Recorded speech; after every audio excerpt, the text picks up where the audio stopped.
वो आंटी गए थे मायके और अंकल ना वो नहाने चले गए थे, तो अंकल तौलिया लेके अंदर नहीं गए थे और बाहर जमाला से मांगा तौलिया, जमाला ने नहीं दिया और वो आया आकर उसे बोल रहा जो तौलिया क्यों नहीं दिया।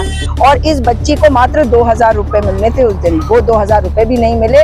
और उसके बाद अगर इस बच्ची के मुंह से झाग निकल रहा था, चोट लगी हुई थी, प्राइवेट पार्ट पे पट्टी थी, तो क्या ये जरूरी नहीं है कि पॉक्सो एक्ट में और SC/ST एक्ट में, क्योंकि वो खुद कह रहे हैं कि उन्होंने एप्लीकेशन में लिखा हम हरिजन है। क्या बताया, बहन ने कुछ बोला हो? बहन ने तो ये इतना बोला था कि वो लोग मेरे साथ वो छिड़कानी छुड़कानी ऐसे करते हैं, टॉर्चर करते हैं, परेशान करते रहते हैं, ये सब बताया। 16 वर्षीय लड़की की संदिग्ध हालातों में मौत हो जाती है।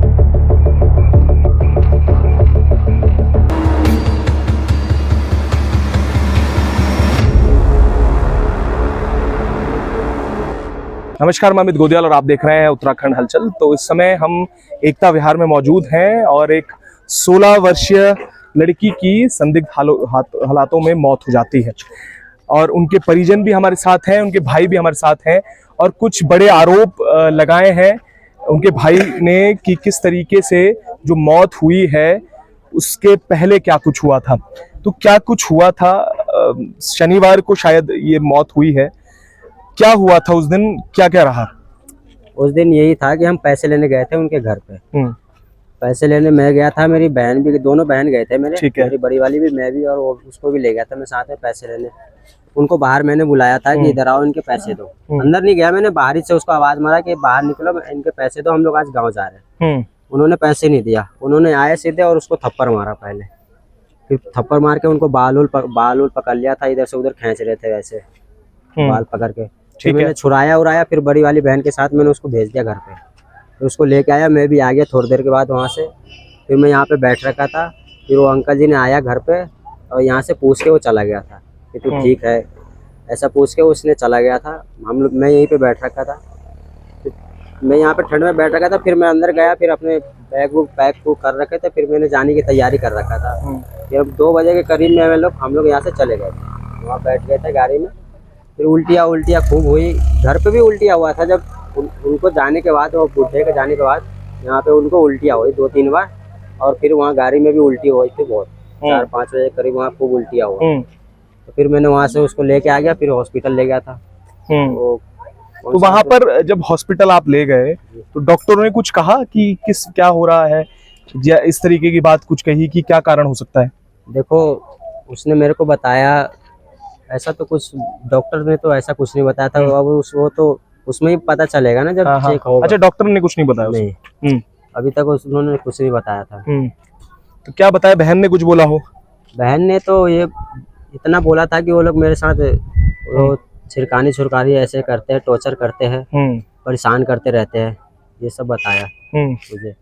मैं बता दूं कि ये जो इनकी बहन थी वो 1 महीने पूर्व जिस घर में जाती थी वहां से काम छोड़ दिया था।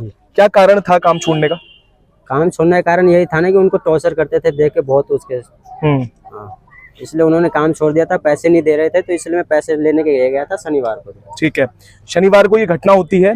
उसके बाद हॉस्पिटल जब जाते हैं, पोस्टमार्टम की रिपोर्ट आई है, वो तो नहीं बताई आपको, पर जो पुलिस ने जो FIR की है, पुलिस ने जो बात की है, अभी पंचनामा किया है, उसमें कई चीजें हैं, वो भी आपको बताएंगे। पर उसके बाद आपके आरोप क्या हैं, क्योंकि आप कह रहे हैं जैसे ही वो अंकल गए उसके बाद से ही शुरू हुआ, तो आप क्या आरोप लगा रहे हैं? मैं आरोप लगाऊंगा कि उसी ने कुछ खिला के गया, बस। ठीक है, तो ये सब चीजें हैं, इन्होंने आरोप लगाया है कि उन्होंने ही कुछ दिया है। अभी और लोग भी हैं, विजेंद्र जी भी यहाँ पर मौजूद हैं। विजेंद्र जी, क्या कहेंगे, जिस तरीके की ये बड़े आरोप भी लग रहे हैं कि जहर दिया गया है और इस तरीके से चीजें हुई है, बड़ा आरोप है, क्या कहेंगे? देखो जी, इसमें जिस तरीके की घटना हुई है, एक गरीब बेटी के साथ ऐसी घटना होनी नहीं चाहिए थी, और जिन दोषियों ने भी ये घटना की है उन्हें सख्त से सख्त उनके खिलाफ कार्रवाई होनी चाहिए और उन्हें सजा मिलनी चाहिए, उन्हें फांसी के तख्ते पर चढ़ा देना चाहिए। क्योंकि ऐसी माँ बहनें अगर इसी तरीके की घटना होती रही तो माँ बहनें कहीं काम करने नहीं निकलेगी, घर में रहेगी। सरकार कहती है बेटी पढ़ाओ बेटी बचाओ, कहाँ से बेटी पढ़ेंगी और कहाँ से बेटी बचेंगी? अब आप देख ही रहे, 3 दिन से ये बेटी मरी हुई पे, उनके परिजन बता रहे हैं घर पे गई, सुबह घर पे गई, उन्होंने पैसे लेने के लिए चक्कर काट रही थी, उसे गांव जाना था और उसी तरीके से उसे मारा पीटा भी, टॉर्चर भी कर रहे थे, है ना। उसका भाई भी साथ में गया। तो इस तरीके से घटना जो लग रही है, तो अब परिजन तो यही कह रहे हैं कि भाई जी घटना उन्होंने ही की है।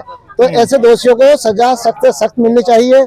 और अगर ये सजा नहीं मिली तो मैं समाज सेवा दल से राजपुर विधानसभा अध्यक्ष हूँ, इसमें बहुत बड़ा आंदोलन करेंगे। अगर इन दोषियों को सजा नहीं मिली, फांसी पे नहीं चढ़ाया गया, ऐसे लोगों को गोली मार देनी चाहिए और सख्त से सख्त कार्रवाई होनी चाहिए। ठीक है, बिल्कुल।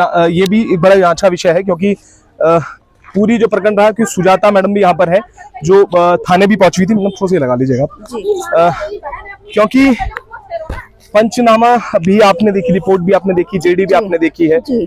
क्या कुछ रहा है? क्योंकि उनके भाई जो है उन्होंने आरोप लगाए हैं कि पहले वो सुबह जाते हैं उस व्यक्ति के घर पे जिस पर आरोप लगे हैं, सुबह घर आने के बाद वहीं उस लड़की के साथ मारपीट होती है, मारपीट के बाद वो घर आते हैं, घर आने के बाद वही व्यक्ति इस यहाँ पर आता है और शायद उसने ही कुछ दिया होता है। उसके बाद से ही ये चीज शुरू होती है कि उल्टियां लड़की को आती है और फिर फाइनली जो है हॉस्पिटलाइज उसे कर दिया जाता है और उसकी डेथ हो जाती है। तो उस पंचनामे में या उसमें पुलिस से भी बात हुई होगी, क्या कुछ अभी तक निकल कर आया? देखिए, पहले तो बड़े दुर्भाग्य की बात है कि एक गरीब बच्ची को न्याय मिलने की उम्मीद उस राज्य में जहां अंकिता भंडारी को न्याय नहीं मिला बहुत कम है। लेकिन न्याय के साथ हर व्यक्ति को खड़े होना चाहिए। और अगर आज आप देखें कि जो पंचनामा है, जो पुलिस रिपोर्ट है, उसमें क्या हुआ, दरअसल इसमें एफआईआर अब तक नहीं हुई है। एफआईआर के लिए जो तहरीर ये पहले लेके गए उसको इन्होंने एक्सेप्ट नहीं किया। फिर उसके बाद जब ये मांग करी गई कि आप पोस्टमार्टम की रिपोर्ट दीजिए तो वो नहीं दे रहे थे।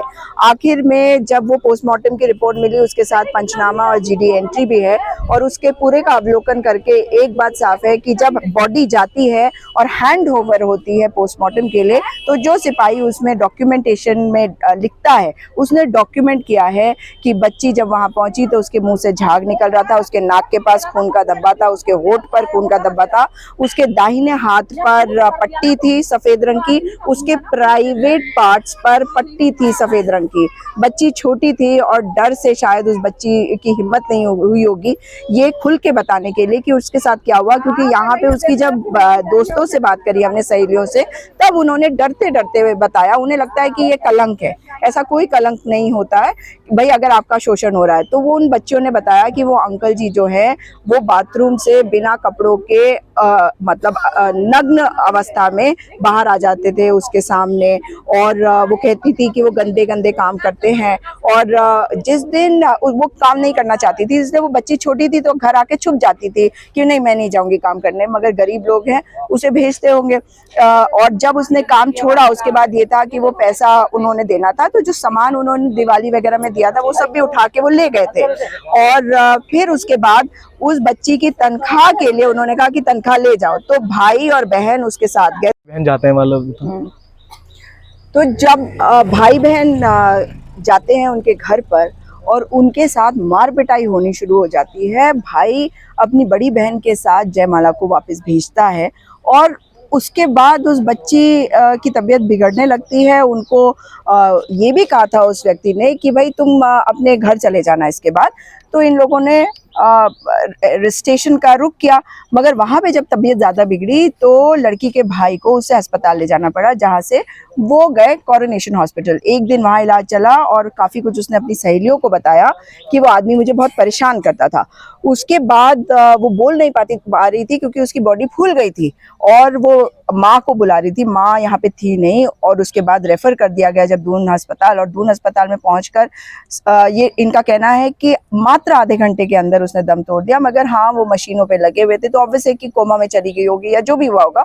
वो मशीनों पर कुछ देर तक पड़ी रही। उसके बाद 11 बजे उसको डिक्लेयर कर दिया गया कि भाई अब वो नहीं बची है। लेकिन सवाल ये उठता है कि आज ये दबाव की राजनीति क्यों हो रही है? आज यहाँ पर न्याय की मांग हो रही है तो राजनीति का आने का क्या मतलब होता है? इसमें एफआईआर दर्ज नहीं हुई, इसमें पोस्टमार्टम रिपोर्ट परिवार को नहीं दिया गया। जब हम यहाँ पे पहुँचे सोमवार को शाम को, हमें जब खबर पड़ी उस समय यहाँ पर एक पुलिस वाला नहीं, एक कोई व्यक्ति नहीं जो इनको सांत्वना दे सकता या समझा सकता या इनसे बात कर सकता। अब उसके बाद से जो आज सुबह हुआ है वो ये दिखाई दे रहा है कि शासन प्रशासन जो है वो कहीं पे सोया हुआ था। अब बताइए ना, इस समय फोरेंसिक जांच के लिए एक टीम आई है, मतलब दबाव अगर आप नहीं डालेंगे तो आप फोरेंसिक नहीं करेंगे क्योंकि गरीब है। और यहाँ पे एक जो दूसरा एंगल है कि यहाँ पे जो लोग रहते हैं उनको लालच दिया जाता है कि आपको ब्याज पे पैसे मिल जाएंगे, तो मोटे ब्याज पे पैसे का मामला भी बाहर आ रहा है। उसकी एवज में इनको काम करने को कहा जाता है और इस बच्ची को मात्र 2000 रुपए मिलने थे उस दिन, वो 2000 रुपए भी नहीं मिले। और उसके बाद अगर इस बच्ची के मुंह से झाग निकल रहा था, चोट लगी हुई थी, प्राइवेट पार्ट पे पट्टी थी, तो क्या ये जरूरी नहीं है कि पॉक्सो एक्ट में और SC ST एक्ट में, क्योंकि वो खुद कह रहे हैं कि उन्होंने एप्लीकेशन में लिखा हम हरिजन है, तो इसका मतलब है कि उनके ऊपर SC ST एक्ट लगना चाहिए एक्यूज के ऊपर और तुरंत जो न्यायोचित कार्यवाही है वो होनी चाहिए। बच्ची की बॉडी अभी तक यहाँ पड़ी है और अब इस समय आप देखिए कि करीबन 1 बज रहे हैं 29 अप्रैल को, जब फोरेंसिक की जांच हो रही है उसके घर की। तो ये बता रहा है कि कहीं ना कहीं बहुत घालमेल है और न्याय की मांग करना तो हमारी जिम्मेदारी है, मगर न्याय को देना जिसकी जिम्मेदारी है वो अपनी जिम्मेदारी से भाग रहा है। तो जैसा मैडम ने बताया कि उनकी दोस्तों को बहुत कुछ बताया, तो उनसे भी बात कर लेते हैं। पहले ये देखिएगा क्या कुछ कहा उनकी दोस्तों ने। वो आंटी गए थे मायके और अंकल ना वो नहाने चले गए थे, तो अंकल तौलिया लेके अंदर नहीं गए थे और बाहर, और वो आया आकर उसे बोल रहा जो तौलिया क्यों नहीं दिया, तो नहीं अंकल वो कह रहा था क्या जो ले नहीं सकते, तो पूरे कपड़ा खोल के बाहर आ गया था। और क्या करते थे? ऐसे पकड़ लेते, हाँ थप्पड़ भी लगा देते थे उसे, और ऐसे पकड़ लिया था उसे। अच्छा, ये कब बताया था? एक महीने पहले। घर भी आते थे यहाँ पे? हाँ आते थे। यहाँ की क्या कहते थे? यहाँ सामान दिया था वो ले गया था, और सिलेंडर वहाँ से नहीं घर से ले गया था। घर में पैसे भी दिया था 2000 रुपये उसे सिलेंडर लेने जाने के लिए। कि क्या कुछ चीजें निकल कर आई हैं, अब ये तो जांच के बाद पता चलेगा कि आखिर पूरी घटनाक्रम क्या था।